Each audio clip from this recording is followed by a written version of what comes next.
وأصحابه الطيبين الطاهرين. أما بعد، قال الله سبحانه وتعالى في القرآن المجيد: أعوذ بالله من الشيطان الرجيم، بسم الله الرحمن الرحيم. وعلمك ما لم تكن تعلم وكان فضل الله عليك عظيما. صدق الله العظيم. وقال الله سبحانه وتعالى في شأن حبيبه: إن الله وملائكته يصلون على النبي يا أيها الذين آمنوا صلوا عليه وسلموا تسليما.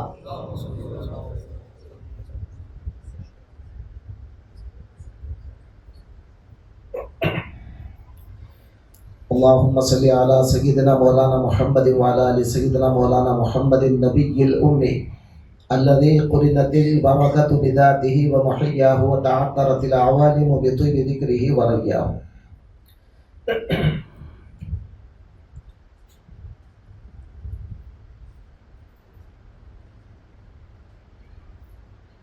حضرت علامہ مولانا حافظ و قاری الحاج سید ضیاء الدین صاحب نقشبندی قبلہ دامت برکاتہم العالیہ، دیگر علماء کرام، خلفاء کرام، دوستو، اللہ تبارک و تعالی جل جلالہ وعم نوالہ کا بے انتہا و بے کرم فضل ہے کہ اللہ تبارک و تعالی نے آپ کو اور ہم کو پیارے آقا حضور رحمت للعالمین صلی اللہ علیہ وآلہ وسلم کا امتی بنایا، اور اللہ کا شکر ہے کہ اللہ تبارک و تعالی نے الحمدللہ آج آپ کو اور ہم کو یہاں پر سنی تربیتی اجتماع میں جمع فرمایا۔ دوستوں بزرگوں، آج ہم بڑے خوش نصیب ہیں کہ ہمارے درمیان جامعہ نظامیہ جیسی عظیم الشان یونیورسٹی کے صدر مفتی آج ہمارے درمیان تشریف فرما ہیں۔ ہمارے لیے باعث مسرت ہے، اور آج ہمارے مفتی صاحب کا قدم مبارک یہاں پر پڑا ہے۔ انشاءاللہ جیسے ہی اللہ والوں کا قدم پڑتا ہے، رفتہ رفتہ وہاں سے برکتیں شروع ہوتی ہیں۔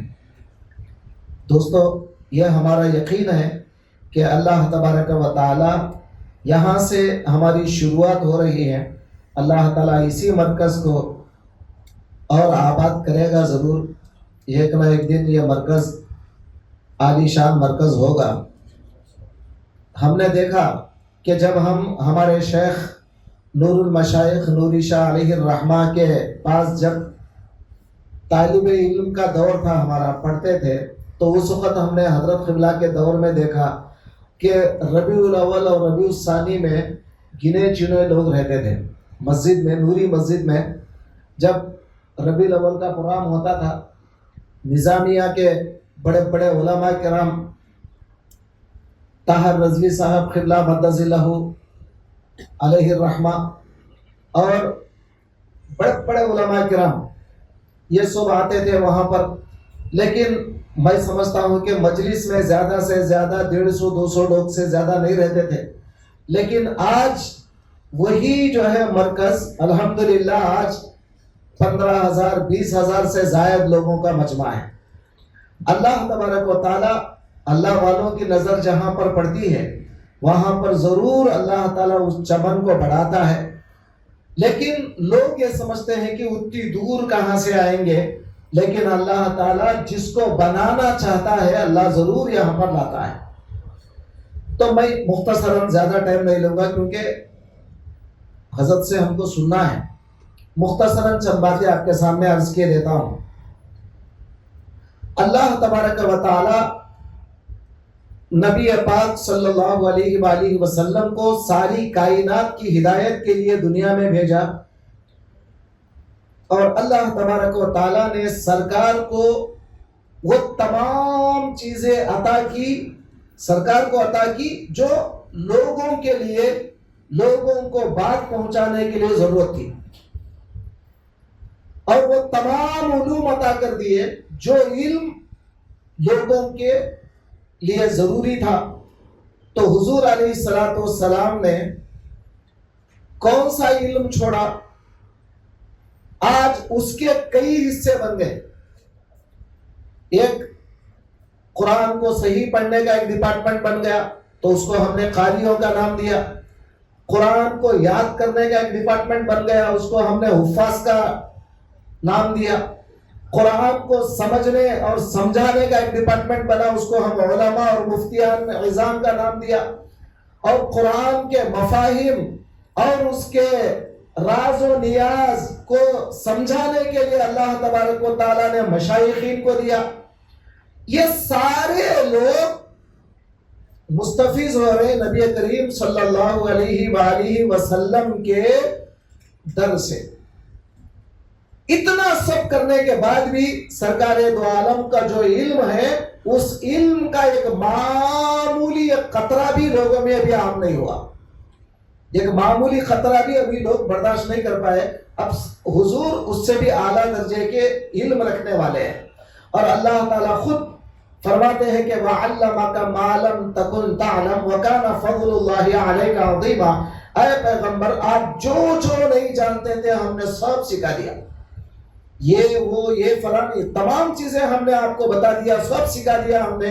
یہ اللہ کا آپ پر بہت بڑا فضل ہے۔ اللہ خود بول رہا ہے بہت بڑا فضل ہے۔ تو جو علم سکھایا انہیں بول رہا ہے کہ یہ بہت بڑا فضل ہے، تو سمجھ لو کتنے بڑے علوم سے اللہ تعالیٰ سرکار کو نوازا ہے۔ آج ہمارے لیے سرکار دو عالم صلی اللہ علیہ وآلہ وسلم کے صدقے میں اسلام اگر زندہ رہتا ہے، اسلام کو اگر زندہ رکھنا ہے، اس کا ذریعہ علم ہے۔ بغیر علم کے اسلام زندہ نہیں رہتا۔ اگر کوئی آدمی نمازیں کثرت سے پڑھتا ہے، بے انتہا نمازیں پڑھ رہا ہے، اسلام اس سے عام نہیں ہو رہا ہے۔ اسلام علم کے ذریعے عام ہوتا ہے۔ اسلام کی جان اگر ہے تو وہ علم ہے۔ حضور علیہ السلام نے فرمایا العلم حیات الاسلام، علم اسلام کی زندگی ہے، اور یہ جتنا زیادہ علم لوگوں میں پھیلتا جائے گا اتنا زیادہ اسلام کو جان ملے گی اور یہ آگے بڑھتا جائے گا۔ سرکار غوث پاک رضی اللہ تعالیٰ عنہ کا وہ واقعہ بھی آپ نے بارہا سنا کہ سرکار غوث پاک رضی اللہ تعالیٰ عنہ آپ کو یہ بوڑھا شخص آپ سے سہارا مانگا، حضرت مجھے اٹھاؤ، سہارا دو۔ جب حضرت نے اس کو سہارا دے کے اٹھایا تو اس بوڑھے شخص نے پوچھا کیا آپ جانتے ہیں کہ میں کون ہوں؟ تو کہا کہ نہیں، کون ہے؟ تو اس بوڑھے شخص نے فرمایا کہ میں آپ کے نانا جان کا لایا ہوا دین ہوں، لوگوں نے میری یہ حالت بنا دیا ہے، اب آپ ہے کہ مجھے اٹھا دیے، دوبارہ مجھے کھڑے کر دیا اور دوبارہ میرے اندر جان ڈال دی آپ نے، لہٰذا آپ کا نام آج سے محی الدین ہے۔ اور سرکار غوث پاک کو بھی اس بات پر بڑا ناز تھا، تو آپ فرماتے ہیں الجیلی محی الدین اسمی وعلامی علی رأس الجبالی، میں جو ہے جیلان کا رہنے والا ہوں، میرا نام محی الدین ہے اور میرے جھنڈے پہاڑوں کی چوٹیوں پر گڑے ہیں۔ اب یہاں جھنڈے بولتے لوگ یہ سمجھتے ہیں وہ جھنڈے جو ہرے، خیر یہ تو ایک الگ مسئلہ، یہ ظاہری جھنڈے ہیں، لیکن حقیقت میں یہاں جھنڈے کا مراد میرے علم کے جو ڈنکے ہیں سارے پہاڑوں کی بلندیوں پر گڑے ہوئے ہیں، یعنی مطلب یہ ہے کہ میرا علم ساری کائنات میں پھیل رہا ہے۔ آج حضور انور صلی اللہ علیہ وآلہ وسلم کا وہ علم آج ہم کو مل رہا ہے، تو ہمارے علماء کے ذریعے، ہمارے مشائخین کے ذریعے ہمیں ملتا ہے۔ آج ہم اپنے آپ کو خوش نصیب سمجھنا چاہیے کہ اللہ تبارک و تعالیٰ نے ایسے موقع ہمیں فراہم فرمایا۔ دوستوں اور بزرگوں، انسان جب تک علم حاصل نہیں کرے گا اس میں اور حیوان میں کوئی فرق باقی نہیں رہے گا۔ علم انسان کو انسان بناتا ہے، ایک انسان کو حقیقی انسان بناتا ہے تو وہ علم بناتا ہے، علم کے ذریعے انسان حقیقت میں انسان بنتا ہے، اور اللہ کی مرضی پر کس طرح زندگی گزارنا چاہیے اگر اسے معلومات ہوگی تو وہ علم کے ذریعے۔ آج الحمدللہ اسی کوشش کی وجہ سے ہم ایک زمانے سے وجے واڑہ میں تقریباً، میں اپنی تعریف کے لیے نہیں بول رہا ہوں، چند باتیں آپ کو بتا رہا ہوں، تقریباً 20-25 سال سے محنت کرتے آ رہے ہیں۔ ہماری تو کوئی خانقاہ نہیں تھی، آپ کو معلوم ہے پرانے پیر بھائیوں کو وجے واڑہ میں SRR کالج کے پاس فلکس، ایک بلڈنگ کے اوپر، کرائے کی بلڈنگ لے کے اوپر چھت کے اوپر فلکس جو ہوتے ہیں نا پرانے، وہ ڈال کے حلقہ کرتے تھے۔ وہاں سے شروعات کیا اللہ تعالیٰ، اب کرتے بعد میں جو ہے نا وہ مدرسہ قائم ہوا، اس کے بعد یہ مدرسہ قائم ہوا، الحمدللہ 2 مدرسے لڑکوں کا لڑکیوں کا 2 مدرسے باقاعدہ ہاسٹل کے ساتھ چل رہے ہیں، یہ اللہ کا فضل نہیں تو کیا ہے۔ پھر اس کے بعد یہاں پر الحمدللہ ہم نے تو کبھی خواب میں بھی سوچا نہیں تھا، کبھی خواب میں بھی نہیں سوچا تھا کہ یہاں پر جو ہے ایک مرکز بنے گا، یہاں پر غوث پاک کے اولاد کے ذریعے اللہ تعالیٰ یہ کام کرائے گا، ہم نے تو کبھی خواب میں بھی نہیں سوچا تھا، مگر اللہ تعالیٰ یہاں پر بھی ایک مرکز بنا دیا۔ اور آپ اگر 2 مہینے پہلے اگر آپ آگے دیکھتے تو آپ بولتے 2 مہینے پہلے کچھ بھی نہیں تھا یہاں پر، یہ 2 مہینے کے اندر یہ تمام چیزیں کیسے ہوئی، کتنی محنت کیا لوگ اس کے پیچھے، وہ اللہ بہتر جانتا ہے۔ لیکن ہمارے لوگوں میں دین کا شعور نہیں آ رہا ہے، بیداری نہیں ہو رہی۔ علم سیکھیں گے ہم، علماء کی صحبت اختیار کریں گے، اور آگے چل کے ہم پچھتائیں گے کہ کاش کتنا اچھا ہوتا وہ مجلس میں اگر جاتا، اور وہ مجلس میں آج ہم دیکھیے بچپن میں جو یادیں ہماری ہیں، آج بھی ہم یاد کرتے ہیں کہ بچپن میں ہم نے حضرت قبلہ کو فلاں جگہ دیکھا تھا، فلاں جگہ آئے تھے، آج بھی ہمیں خوشی ہے۔ 82 میں جب نوری شاہ سرکار آئے تھے، میں چھوٹا تھا 12 سال کا، آج بھی مجھے یاد ہے کہ حضرت قبلہ کہاں آئے تھے، کب جلسہ کیے تھے، کیا بولے تھے اس جلسے میں، آج بھی مجھے یاد ہے۔ اور آج اگر آپ اس جلسے میں اگر آپ رہتے تو آپ کو مفتی صاحب کے آگے چلنے کے بعد جب آپ جو خوشیاں مناتے کہ مفتی صاحب پہلی مرتبہ، یہ تو پہلی بار ہے، ہر سال انشاءاللہ آتے رہیں گے حضرت، لیکن آپ یاد کریں گے کہ اس وقت پہلی بار ہے تو حضرت کا بیان ہم نے سنا تھا، حضرت یہ بولے تھے، آپ کو یاد ہوگا ساری چیزیں، تو آپ کے لیے بڑی باعث فخر ہوگی یہ ساری چیزیں۔ تو بہرکیف اللہ تبارک و تعالی جس سے جو کام لینا چاہتا ہے وہ لیتا ہے۔ ہم تو کبھی سوچے نہیں تھے ہم یہاں تک کچھ کام کریں گے، اللہ تعالیٰ اپنے فضل و کرم سے یہاں تک لایا۔ آپ یقین نہیں مانتے، میرے اوپر جو مسائل چلے چند سالوں پہلے، خواجہ اجمیری کے پاس بیٹھ کے سرکار کے پاس بہت رویا، اتنا رویا، میں ریاکاری کے لیے بتا رہا ہوں چونکہ آپ پیر بھائی ہیں اس لیے بتا رہا ہوں، بہت رویا، اتنا رویا کہ سرکار میں تو کوئی غلطی نہیں کرا، آپ جانتے ہیں، ساری دنیا جانے نہ جانے، آپ مجھے کوئی تعلق نہیں مگر آپ جانتے ہیں، اور آپ ہندوستان کے ولیوں کے شہنشاہ ہیں، میں کچھ نہیں سننا چاہتا، مجھے خانقاہ چاہیے، جیسا کہ خواجہ صدقہ سے لڑ رہا ہوں میں، تو ایسا بولا کہ سرکار مجھے خانقاہ چاہیے، مسجد چاہیے، مجھے مدرسہ چاہیے، آپ کیا کرتے ہیں میرے کو نہیں معلوم، آپ میرے کو ہونا۔ آپ یقین مانو اس کے بعد سے سارے ذرائع بنتے گئے، الحمدللہ آج تک یہ جو چیزیں آ رہی میرے کو خود سمجھ میں نہیں آ رہا ہے کہ کیسا ہو رہا ہے، یہ اللہ کی طرف سے ہے، سرکار ان کی دعائیں ہیں، اولیاء کرام کے ان کا جو ہے نظر کرم، ان کی عنایتیں ہیں، ہمارا کوئی کمال نہیں، ہم تو وہی گنہگار بدکار، ہم وہی جو ہے نا معمولی قسم کے لوگ ہیں، لیکن اللہ تبارک و تعالیٰ یہ ساری چیزیں اولیاء کی دعاؤں سے جو ہے عطا ہو رہی ہے۔ آپ سبھی حضرات یہ ارادہ کر لو کہ ہم یہاں سے جائیں گے نہیں کہیں، سکون سے بیٹھ کے ہم دین حاصل کریں گے انشاءاللہ، کیا بھائی؟ انشاءاللہ ہم دین حاصل کریں گے، سکون سے بیٹھ کر، کل تک ہم سکون سے بیٹھیں گے اور دین حاصل کریں گے اور اللہ والوں کی باتیں سنیں گے۔ ایک بات بھی ہمارے دل کو لگ گئی، سمجھ لو کہ ہماری زندگی بدل جائے گی۔ زندگی بدلنے کے لیے بڑے بڑے بیانوں کی ضرورت نہیں ہے، ایک لفظ جو اللہ والوں کی زبان سے نکلتا ہے کافی ہو جاتا ہے۔ حضرت عمر رضی اللہ تعالیٰ عنہ جب سرکار کے پاس آئے تو کیا حالت تھی ان کی؟ ایمان تو لائے نہیں تھے، سرکار کو قتل کرنے کے لیے آئے تھے۔ سرکار نے صرف اتنا ہی پوچھا، کیا عمر ابھی تیرا وقت آیا نہیں کیا؟ بس ایک جملہ سرکار کا، کیا ابھی تیرا وقت نہیں آیا؟ آ گیا یا رسول اللہ، آ گیا۔ تلوار پھینکا، اس کے بعد کلمہ شہادت پڑھ لیے۔ ایمان آنے کے لیے زیادہ ٹائم نہیں لگے گا، انسان کو بدلنے کے لیے زیادہ ٹائم نہیں لگے گا۔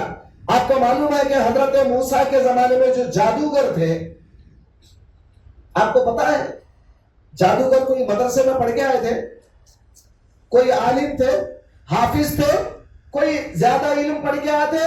نہیں، حضرت موسیٰ کا مقابلہ کرنے آئے تھے۔ لیکن ایک سیکنڈ ہوا، ایک سیکنڈ، حضرت موسیٰ کا ایک معجزہ، صرف ایک معجزہ دیکھ لیا اور سارے کے سارے فرمائے کہ آمنا برب العالمین رب موسیٰ و ہارون، ہم رب العالمین پہ ایمان لا رہے اور ہارون اور موسیٰ کے رب پہ ایمان لا رہے۔ اس کے بعد فرعون تنبیہ کر رہا ہے کہ لَأُصَلِّبَنَّكُمْ أَجْمَعِينَ، میں تم سب کو سولی دے دوں گا، فی جُزُعِ النَّخْلِ، وہ کھجور کے تنوں میں لٹکاؤں گا، سولی دے دوں گا۔ کہا لا غیر الا الى ربنا منقلب، ہمیں اس کی کوئی پرواہ نہیں، ہم تو اپنے پروردگار کی طرف جانے والے۔ یہ ایمان کہاں سے آ گیا؟ ایک سیکنڈ میں ایمان کہاں سے آ گیا؟ ارے ایک سیکنڈ پہلے تو مقابلہ کرنے کے لیے آئے تھے، مگر ایک سیکنڈ میں ایمان کہاں سے آ گیا؟ بدل گئے کیسے وہ؟